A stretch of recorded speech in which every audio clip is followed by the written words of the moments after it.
Breaking news ఉన్నాం. Hyderabad cricket association హెచ్సిఏలో జరిగిన భారీ కుంభకోణం వెలుగులోకి వచ్చింది. హెచ్సిఏలో జరిగిన అవకతవకలపై ఆడిటింగ్ చేసిన డెలాయిట్ 120 కోట్ల మేరకు గోల్మాల్ జరిగినట్లు నిర్ధారించింది.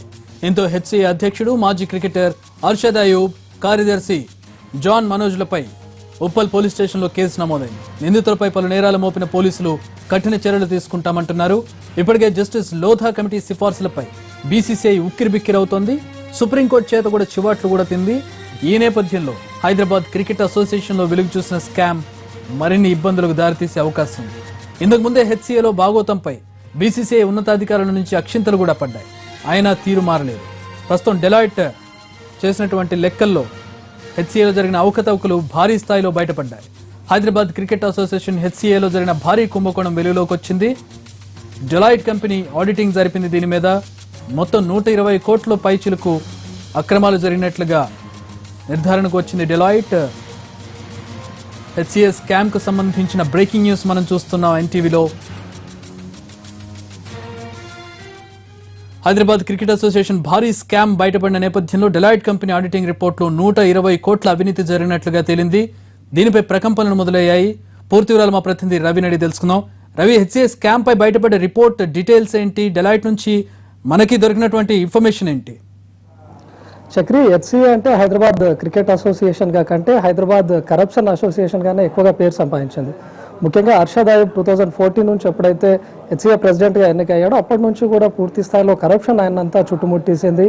అందులో ఉన్నటువంటి ఈసీ మెంబర్స్ అవ్వచ్చు, వాళ్ళంతా ముందు నుంచి కూడా వ్యతిరేకిస్తూ వచ్చారు. అర్షద్ అయూబ్ కోట్ల రూపాయల అవినీతికి పాల్పడుతున్నాడు అని చెప్పేసి ఇప్పటికే పలు పోలీస్ స్టేషన్లలో కూడా కేసులు నమోదయ్యాయి. నిన్న గత 2 నెలల క్రితం కూడా హైకోర్టు దాకా కూడా వెళ్ళొచ్చాడు. దీనిపై స్పందించినటువంటి బీసీసీఐ ఒక కమిటీని కూడా ఏర్పాటు చేసింది. డెలాయిట్ అనేటటువంటి ఒక దర్యాప్తు సంస్థను కూడా నిర్మించి దానికి ఎలాంటి అవినీతి జరుగుతుంది పూర్తి ఆధారాలతో సహా బయట పెట్టాలని చెప్పేసి సూచించింది. అయితే నిన్న సాయంత్రం డెలాయిట్ పూర్తిగా హెచ్సిఏ ఎలాంటి అవినీతికి పాల్పడుతుంది అని లెక్కలతో సహా బయట పెట్టింది. ప్రస్తుతం మనకు ఆ డెలాయిట్కు సంబంధించినటువంటి రిపోర్ట్ కూడా మన ఎన్టీవీ చేతిలో ఉంది. ముఖ్యంగా ఇందులో ఉన్నటువంటి చూస్తే దిమ్మ తిరిగేటటువంటి వాస్తవాలను హెచ్సిఏకి సంబంధించినటువంటిది బయట పెట్టింది. ప్రముఖంగా చూసుకుంటే కరెంటు బిల్లు పేరుతోనే 2.09 కోట్లు అంటే దాదాపు 2.5 కోట్ల రూపాయలు నొక్కేసినట్టుగా బయట పెట్టింది. అదేవిధంగా 200 మంది వచ్చి అక్కడ భోజనం చేస్తే దాదాపు 20,000 మంది తిన్నట్టుగా, ఒక్కోసారి 2,000 మంది తిన్నట్టుగా కూడా లెక్కలు చూపిస్తూ లక్షల రూపాయల అవినీతికి పాల్పడినట్టుగా, హెచ్సిఏకి సంబంధించినటువంటి వెహికల్స్ పెట్రోల్ డీజిల్కు సంబంధించినటువంటి అంటే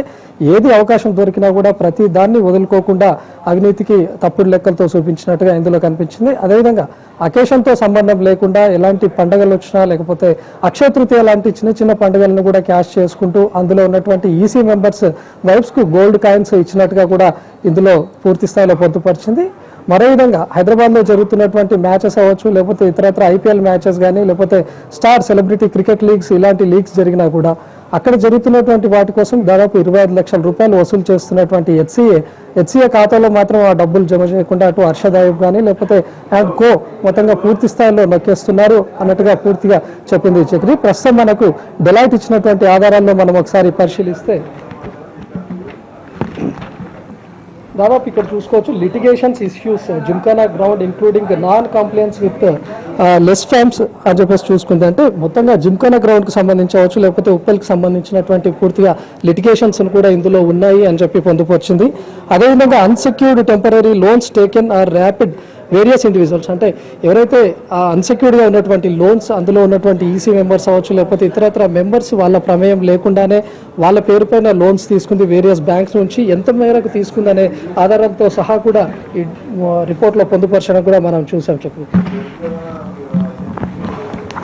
అదేవిధంగా మనం చూసుకుంటే ఇక్కడ దాదాపు ట్రావెలింగ్ అలవెన్సెస్ అని చెప్పేసి travelling allowances with paid bills అని చెప్పుకోవచ్చు. అప్రూవల్స్ కూడా 2003 నుంచి ఇప్పటి వరకు 291 బిల్స్ ట్రావెలింగ్ అని చెప్పి ఇందులో పొందుపరిచింది. కానీ ఎక్కడ కూడా ఇప్పటి వరకు బిల్స్ అందులో నమోదు చేయనట్టుగా కనిపిస్తూ ఉంది చక్ర. అదేవిధంగా gold coins were purchased distributions of 22 executive committee members, అందులో 22 ఎగ్జిక్యూటివ్ మెంబర్స్కి సంబంధించినటువంటి వైఫ్స్కి కూడా గోల్డ్ కాయిన్స్ను ఇచ్చినట్టుగా ఇందులో పొందుపరిచినట్టు మనం చూసుకోవచ్చు.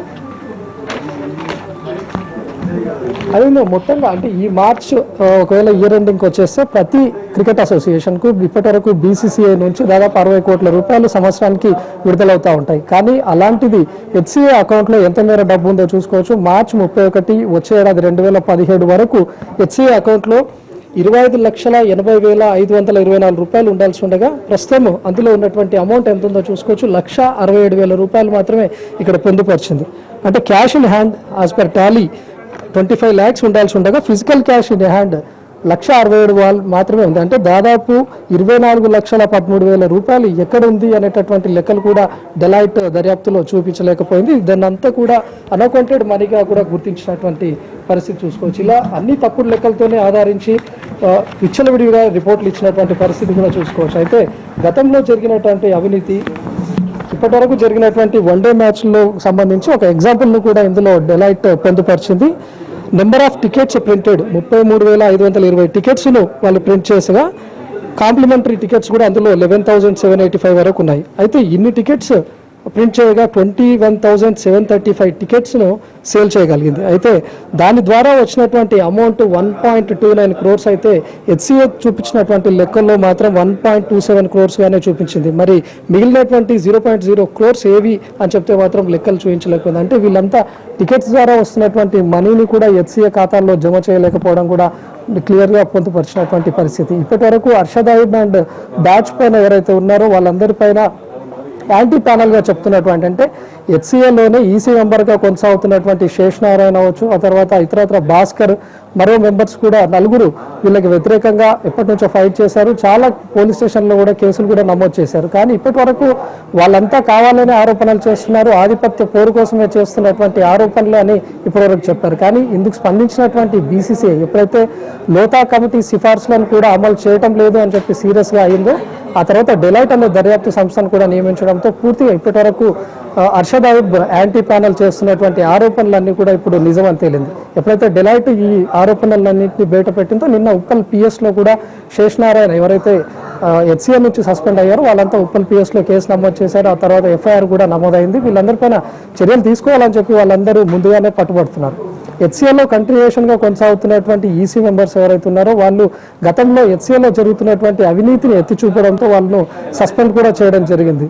వీళ్ళ 3 సస్పెండ్ చేసిన తర్వాత కూడా మమ్మల్ని అనవసరంగా సస్పెండ్ చేశారు అని చెప్పి వీళ్ళు హైకోర్టు కూడా వెళ్ళారు. ఆ తర్వాత వీళ్ళకు క్లీన్ చిట్ ఇచ్చి వాళ్ళను మళ్ళీ మెంబర్స్గా కొనసాగించాలని కూడా చూశారు. అయితే అక్కడ ఒక వివక్ష ధోరణి కొనసాగుతోంది. మెంబర్స్ను బెదిరింపులకు కూడా పాల్పడుతున్నారు. ఎవరైతే అక్కడ ఎలాంటి అవినీతి జరుగుతుంది అని ప్రశ్నిస్తే వాళ్ళను సస్పెన్షన్ కూడా గురి చేస్తున్నారని చెప్తున్నారు. అయితే దాదాపు హర్షద్ అయూబ్ కంటిన్యూస్గా తన ఆధిపత్య పోరును కొనసాగిస్తున్నారని చెప్పుకోవచ్చు.